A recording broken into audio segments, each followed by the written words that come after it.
at the Polinar Tactical Team. Our Slav Bros and Mancha. Yes. Hi Giga Manka. Hi Samo. Target 1. Impact. Impact. Target 2. Impact. Impact. Okay. Target 3. Impact. Impact. Okay. Target 4, gongs. Impact, dead center punch. Impact. All right, fire and ready. 350. Impact, bottom half. Impact. Okay. Target number 6 to the left of the pigs. Left of the pigs. Impact. Impact. Okay, I'm on the 450, base of the flag. Okay, just short, right edge. Impact. Impact. I'm on the full IPSC, final target, 500. Impact. Just off the right, I believe. Impact. Woo! Dude, talk about an ace run. Holy cow, 762 by 39. All right, goes to show you, 762 by 39, when there is very favorable wind conditions, is a lethal freaking round. Yeah, I mean, so 762, 39 versus 556 versus 300 blackout, right? A lot of people have this type of conversation thinking 762 cannot reach out there. In high winds, it has trouble bucking it. However, even in high winds, we've shown that you can compensate for high winds. You can definitely get impacts, but this was a exceptionally consistent run. Yeah. I mean, this is the rifle itself. So I will say that the Czech team, the Czech small arms team, they do use Lothar Walther barrels. So those are, as you know, premium barrels. And if you reference our Kalash accuracy video, the VZ58, which, yes, I know, we put it in there specifically to piss people off because it's not technically an AK. But it was an Eastern Bloc rifle that shared the ammunition commonality with the other Warsaw pact. And if you reference that session, it was what, number 2? It was number 2. A 2 to 2.5 inch gun with steel case ball ammo. Yep. I would say too, we've shot this with the iron sights before, and it cleaned no issues. With the compensator, this time with a muzzle brake, but that thing is actually a style of muzzle device that Czech soldiers typically use. So this is not out of the question on whether it's being used. However, this time we wanted to pair it with a 2X to see if the 58 can really stretch itself on the distance course with some glass aiding on the basically the speed, if anything. Well, and your ability to just refine slightly. Yeah. You know, and what it comes down to is reference back to your video, the AK103. Your ideal setup was to run it with like a 2-power optic. To be honest, like if this ran Kalash mags, like I feel like I would take this over the 8 Kalash setup in the Middle East just for logistical purposes. You have more Kalash mags than these. However, there are photos, they're not just photos, there are a lot of Middle Easterners that are using the Czech VZ58s instead of the Kalash systems. You see a lot of photos from Iraq and Afghanistan of people just rocking the 58s instead of the Kalash. So it's one of those things, like you don't see it as often, but it's not that it doesn't exist. Yeah. But I think there's a lot to talk about. But before we break over to the debrief, I have to say the scope was absolutely spot on, like dead spot on. I actually I rarely experience, like, ACSS is one of those reticles that you do get a really spot on hit when it comes to this type of stuff. And I'm wondering if it's just like the barrel length is perfect with the Kalash. Yeah, for this particular setup, it was just matched perfectly. Yeah, because like I think the barrel length is pretty close to the Kalash barrel length, and so you're able to match the velocity very well. But what you're not seeing is the accuracy of the base system is better than the Kalash. So you don't see the dispersion that the Kalash would do. So you really see the reticle shine working as intended. Got it. So, nice. Well, great run. Let's go see everybody at the debrief. Hello there. I'm just here maintaining the 9-hole scar so that it's always ready when I need it. But did you know that the first few times we actually took the scar out to pattern it for accuracy, we actually had a very tough time getting any sort of decent results. And it wasn't until we determined that some of these screws here that hold the barrel in place had actually worked themselves loose. But how did we get to that point? Shooting hundreds of rounds of match grade .308 ammunition and working through the problem solving required to get the scar functioning correctly. Well, it was due in no small part to the small but loyal community that we have over on Patreon, who support us with the financials in order to be able to go out and buy ammunition to perform these tests, as well as the emotional and intellectual support that, well, let's be honest, you all know we very much need. So we'd certainly like to have you guys consider joining us over on Patreon. And of course, if that's not something you're interested in, we'd very much like to also just simply hear from you in the comments down below here as well. Hope you guys enjoy the rest of the episode. Onward we go. This was a pretty darn crazy good run. Yeah. I didn't expect this. Did you expect it? No, not to the degree. I mean, we know that the VZ platform from our past shooting, both with the iron sights and then again when we did the overall potential accuracy of the Kalash, which, yes, we know, not a Kalash, we know. Mm-hmm. We saw phenomenal results. I think it came in number 2 out of like whatever it was, 10 different firearms we tested firing, these by 39 cartridges. And it was the Galil Ace that beat it. Right.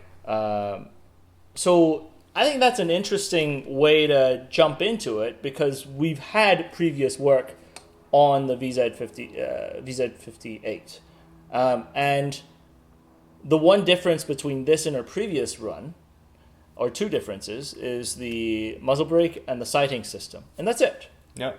Like no rails, we couldn't free float, we didn't free float anything or anything like that. But just with that, we were able to see a significant jump in performance, both on recoil reduction and on the an improved sighting. Mm-hmm. And specifically, the improved sighting is from the primary arms 2X is a big deal.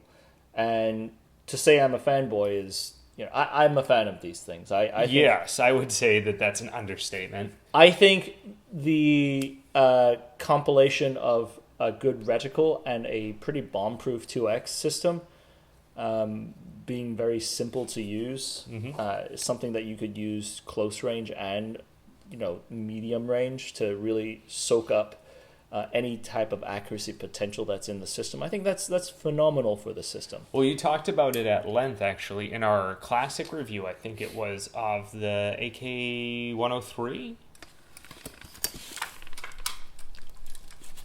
And we were talking about how if you were to set this up for your ideal configuration, the optic choice you'd likely go with would be something very similar to this, if not that exact optic. Yep. With the express intent of being able to have something that's both, again, acceptable at close range, but you can also shoot effectively with it out to what is in effect sort of like the max effective range of the 7.62 by 39 cartridge. 400 or 500 meters is a pretty good distance to expect for it to reasonably perform. Really, you're talking about within the 400-meter envelope. I think that's fair, right? And so for by 39, being about a 400-meter cartridge, give or take, we of course have shot it a bit further than that, but we understand that, again, the limitations, especially when you start introducing wind, that's really where you're going to be maxing out on.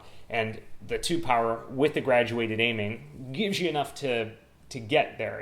Would it be as effective as, say, like the 6 power version of it? Maybe not, but at that point you're sort of splitting hairs based off of the actual accuracy potential of the overall setup and cartridge. Well, right? so yeah, you're looking at a massive amount of trade-offs. Like it's a game of trade-offs, right? Your ultimate most lightweight setup is iron sights. That's very durable, very lightweight. Chances are it's not going to break on you.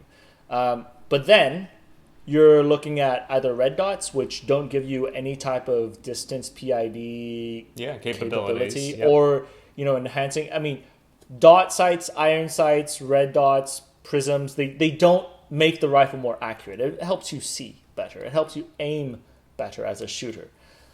But then if you step it into an LPVO perspective, which first of all, this being an open top design, the ejection may have an effect on the LPVO. So that is potential limitation based on the design. Okay. But even if that were not an issue, your LPVO is less durable than the 2X Prism with really nothing much to break. So if you're talking about something, let's say, like I was saying that my Middle Eastern loadout would be a 103 with a side-mounted 2X on it. And the reason for that is because I'm talking about a 400-meter-ish envelope and running this type of thing. Wind condition non-dependent, because at 400 meters it's very manageable. But then also the system being able to use at close range and long range, even if you don't detach it, is a big deal. Now, I will say that the one thing that this does better than the 103 on a side mount, specifically the side mount, is that if you run it with the folding stock, it folds to the right. So you can have it folded and mounted onto the rifle, whereas the 103, you cannot have it mounted onto the rifle. Which side mount is this? That's the RS Regulate VZ58 side mount, which in my opinion, I think it's the best one out there. And the reason for that is actually because the folding stock that comes with the 58s, this can be changed out to the folding stock, unlike the Kalashes that you have to change the receiver, right? But the folding stock on them has a sling loop right here because it was never designed to take a side mount. So if you mount an optic with a folding stock, you would then have to remove the optic if you don't use the RS Regulate type side mount. Now, this type of side mount, what differs into it is that you could actually approach it at an angle here, rotate, and then go a little farther and then rotate it in. So that avoids the sling mount that's usually on this side. So this is the RS Regulate mount that is compatible with both the folder and the fixed stock. And in my opinion, I think that is being able to QD an optic, especially like a low power optic, if you want to run light, is a very advantageous thing. However, it still uses different magazines. So if you're talking about my ideal Middle Eastern setup, logistics actually plays a bigger role into things than that point accuracy. And your AKM type magazine is far more available in the Middle East than the 58s. Not to say that these aren't available. These are actually... But, I mean, it's much more prolific than the 58s. Now, the... when people are saying that these have a similar accuracy to Kalashnikovs, I think with this video we can definitively say that no. I mean, it goes... now, granted, we're on small sample sizes here for the VZ, right? Okay. We've had, two different iterations of it, but both of them have printed on the tighter end of the totality of all the Kalash platforms that we've brought on the show. Right. That's across Bulgarian, Russian, and we're running the same ammo. Yes, the same ammunition. And I would venture to say, too, in talking to the Polinar guys, they also have Polono Tactical, if you're unfamiliar, our friends over in Slovenia, they've actually done a lot of videos on the VZ58 specifically. And they also have a similar experience that the 58 typically groups tighter than the Kalash. And they run a lot of different Kalash and 58s over there. And so, and on top of that, in working with Czech soldiers in the past, they've also had the same experience that they've shared with me. Right. So let's take that one step further then. Obviously, this run was a phenomenal score. How much of it was a fluke of all of the things going perfectly on the day versus actually showcasing a superior accuracy potential? It's, I think, 80% of it has to do with the rifle, the base rifle itself. I cannot, obviously we cannot generate better wind patterns on the day of shooting. But in observation in the past, this is a lighter, more nimble, more accurate 7.6239 than the Kalash. I mean, it does have its drawbacks, of course. Heat is one of those issues that even Czech soldiers tell me that they would carry a spare piston on them in case that there's a piston burnout when they're in combat, and they carry it on them. Actually, yeah, that's crazy. But the 58 still is getting rid of the 58 in the Czech army was actually a massive endeavor. I mean, a lot of Czech soldiers did not want to lose their 58s because it is one of those weapons, unlike the Kalashnikov, from 1958 till now, they essentially have had zero changes to the internal system, if you think of it. I mean, yes, some people made rails for it. Some people put rails in the front or dust cover mounts for the optics. But as far as the core system, Unchanged.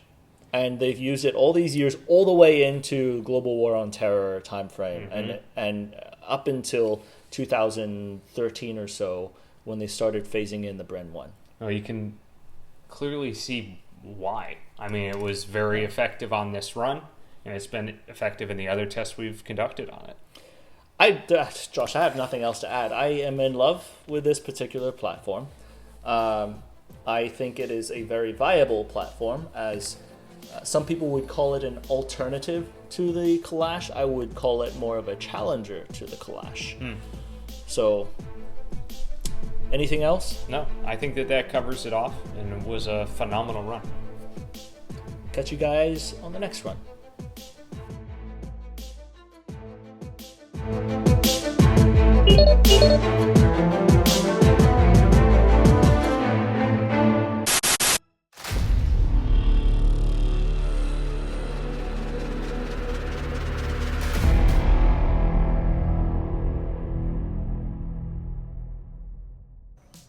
Impact! Neutralized! Impact! Neutralized! Impact! Neutralized! 716 is Steel 96, 4 Vic, 8 packs, Redcon 1, green to green. How copy, over? Steel 96, this is